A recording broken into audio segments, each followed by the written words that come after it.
তোমার স্বর্ণ অলংকার ছিল, নাও নাও, যেটি তুমি দিতে ঋণ বোঝা মনে করতা, যেটি তুমি দেও নাই, যেটি তুমি দিতে ঋণ বোঝা মনে করতা, যেটি তুমি জমিয়ে রেখেছ, ব্যাংক ব্যালেন্স করেছ, সেভিংস করেছ, নাও, এটার স্বাদ আজকে তুমি গ্রহণ করো। পরে নাউজুবিল্লাহ।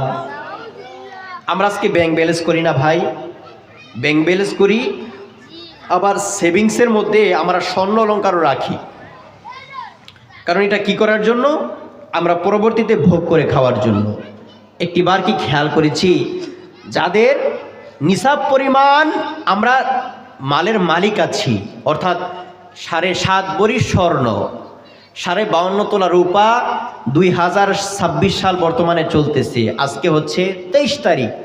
এই আজকের দিনের অনুযায়ী হিসাব করে বা এর পরিমাণ টাকা যাদের ঘরের মধ্যে আছে, হিসাব করে করে যদি আমরা জাকাত আদান প্রদান না করি, 1 বছর যাদেরটা ঘুরেছে যদি আমরা না করি, কাল কিয়ামতের হাসরের ময়দানের মধ্যে এসব সব কিছুকে গলানো হবে, গলিয়ে আগুনের ফুলকি বানিয়ে তার চোখে দেওয়া হবে, তার মুখে দেওয়া হবে, তার পৃষ্ঠদেশে দেওয়া হবে, তার মুখমণ্ডলের মধ্যে দেওয়া হবে, আর বলা হবে যে যা জমিয়ে রেখেছিলা আজকে তা ভোগ করো। কথা বলেন ঠিক কিনা?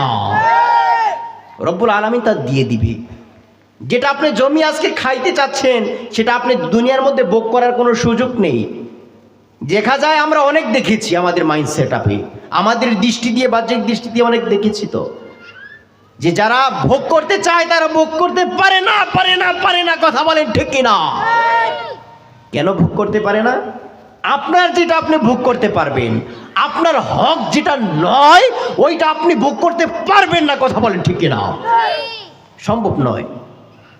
আপনাকে দিয়ে জাকাত মানুষকে আদান প্রদান করাচ্ছে, অন্য ভাইদেরকে জাকাত আদান প্রদান করাচ্ছে আপনাকে দিয়ে, এটা যদি আপনার কাছে রেখে দেন, আপনি তো গোপনীয় চোর। ঠিক কিনা? আমি যেমন প্রকাশ্যে চুরি করি, আপনি তো গোপনে চুরি করছেন।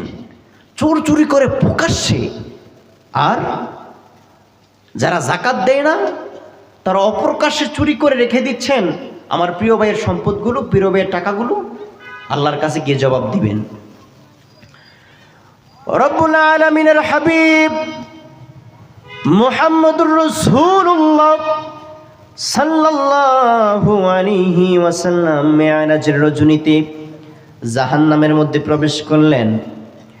জিবরাইল আলাইহিস সালাতু ওয়াস সালামকে জিজ্ঞেস করলেন, আরে জিবরাইল, এরা কারা?